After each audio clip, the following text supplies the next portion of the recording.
Hal paling spiritual apa yang Mbak Vena pernah alami dalam hidup? Iya, ya itu ya. Hmm.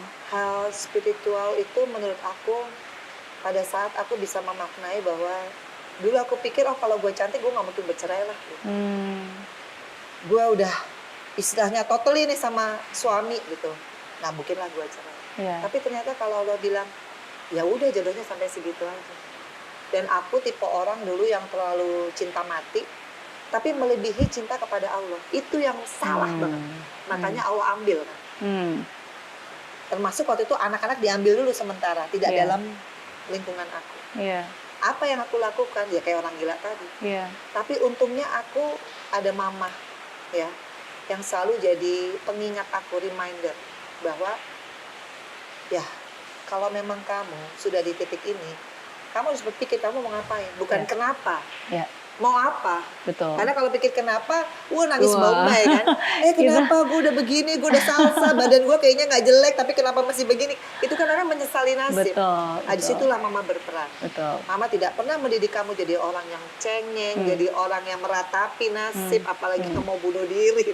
Waktu itu kan bawaannya gitu karena ngerasa nggak bisa nerima kenyataan gitu. Tapi di titik ini aku sekarang spiritual, aku ngerasa aku tuh makin dekat sama Allah. Dengan kejadian aku sempet dijauhin sama Vera sama Atala untuk sementara ya.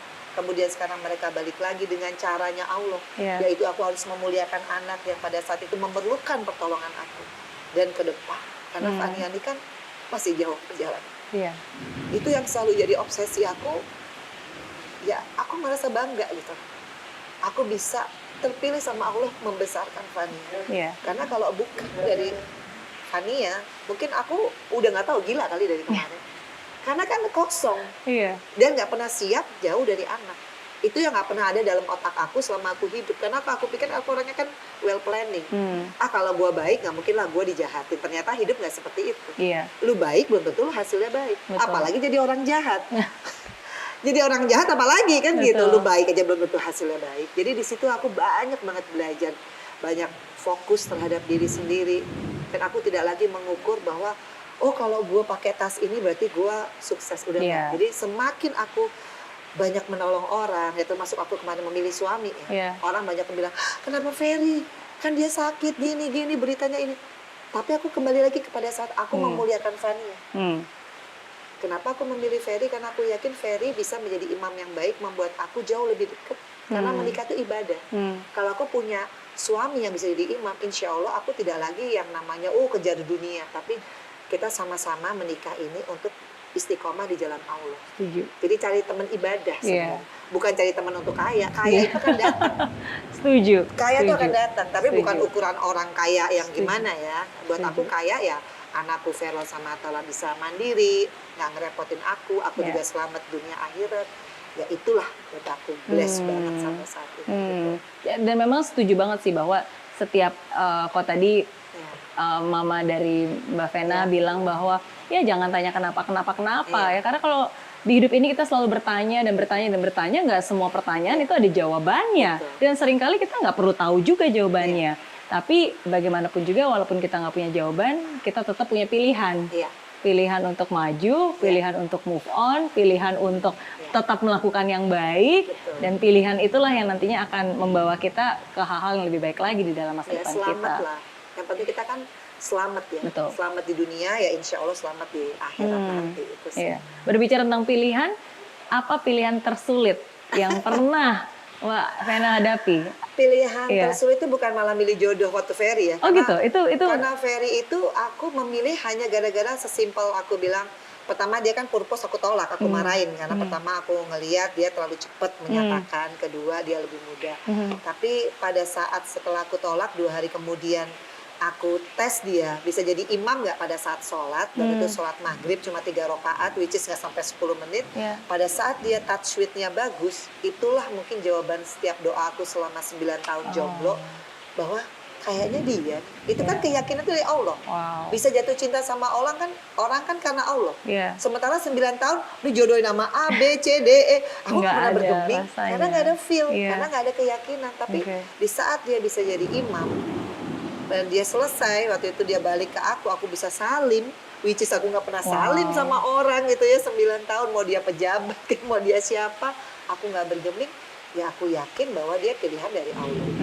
Nah kalau ditanya pilihan tersulit pada saat waktu aku memutuskan ya, waktu habis ditalak itu, aku memikirkan kalau aku pertahankan, waduh, kayaknya sebagai perempuan kok nggak ada pride ya, karena sudah diselesaikan. Tapi sebagai ibu rasanya pengen lanjut, Iya.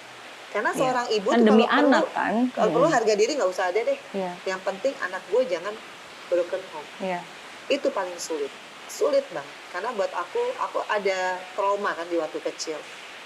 Padahal mamaku mempertahankan sampai 20 tahun dan aku mempertahankan sampai 17 tahun. Tapi jangan lupa kita pun punya hak asasi kita, bahwa kita perempuan, dan di agamaku kalau memang sudah ditalak buat aku ya berarti dia sudah tidak ingin melanjutkan. Meskipun di hati kecilku anak-anak saya gimana, tapi yakinlah ini adalah sudah final dan kamu sadarlah bahwa sebagai perempuan yang kamu bisa hargai adalah dirimu sendiri. Iya. Jadi kalau kamu tidak punya harga diri, anak itu kan dilindungin Allah. Iya. Kenapa lu sibuk lu mau jadi hero, Iya. tapi Seakan-akan lo berkorban demi anak ya. itu kan salah pemikiran. Jadi itu memang perang batin yang buat aku luar biasa karena terlalu cinta sama anak. Dan kesimpulannya tidak boleh terlalu cinta sama makhluk, even though anak. Kamu boleh terlalu cinta hanya kepada Sang Pencipta. Jadi banyak banget Wow.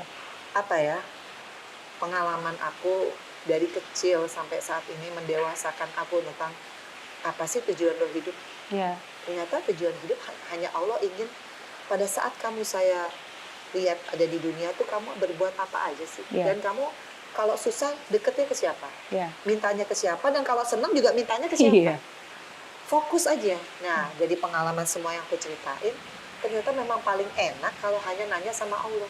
Baik soal jodoh, soal anak, dan sekarang aku nggak pernah lagi ngerasa, oh anakku kok nggak pernah ya nelpon aku. Hanya tinggal bilang, ya Allah aku kangen deh sama Vero Almatala. Nggak lama kemudian mama yuk jalan-jalan.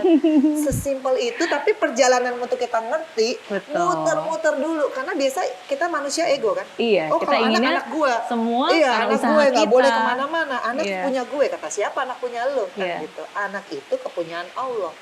Nah, memang memaknai semua peristiwa itu memang aku harus ditempa dulu gitu. Sampai sekarang aku alhamdulillah ya, mau jadi apa aja aku bangga. Wow. Nggak jadi DPR aku juga bangga.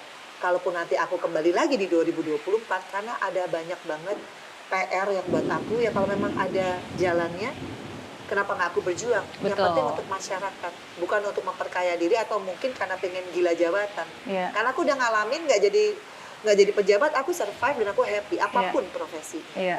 Dan bisa menyuarakan suara wanita juga Iya, kan kan. platform ada banyak. Di tempat Nggak itu. harus jadi DPR, kita bisa memperjuangkan melalui YouTube juga, kayak Mary kan. Betul. Bisa memotivasi orang nggak jadi useless, nggak jadi loser Betul. gitu.